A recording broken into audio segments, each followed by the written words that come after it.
भाई होकर भी नाग और गरुड़ एक दूसरे के जानी दुश्मन कैसे बन गए। ऋषि कश्यप की दो पत्नियां थी, कद्रू और विनीता। दोनों बहनों ने ऋषि कश्यप की बहुत निस्वार्थ भाव से सेवा की, जिससे प्रश्न होकर ऋषि कश्यप ने उनको वरदान मांगने को कहा।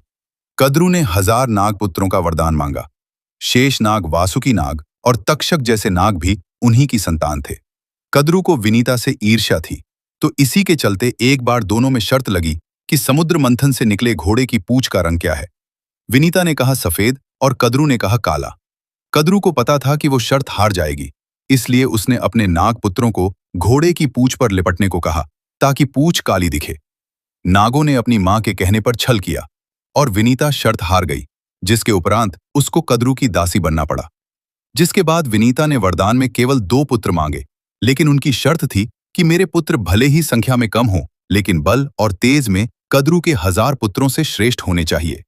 उनको पहले पुत्र के रूप में अरुण, जो भगवान सूर्य के सारथी थे, और दूसरे गरुड़, जो आगे चलकर भगवान विष्णु के वाहन बने। जब गरुड़ देव को अपनी मां की गुलामी का पता चला, तो उसने कसम खाई कि वह अपनी मां के साथ में हुए छल के लिए नागों को कभी क्षमा नहीं करेंगे। और बस तभी से गरुड़ नागों के लिए काल बन गए। जो भी भक्त कमेंट में नारायण लिखेगा, भगवान उसको मनोकामना अवश्य पूरी करेंगे।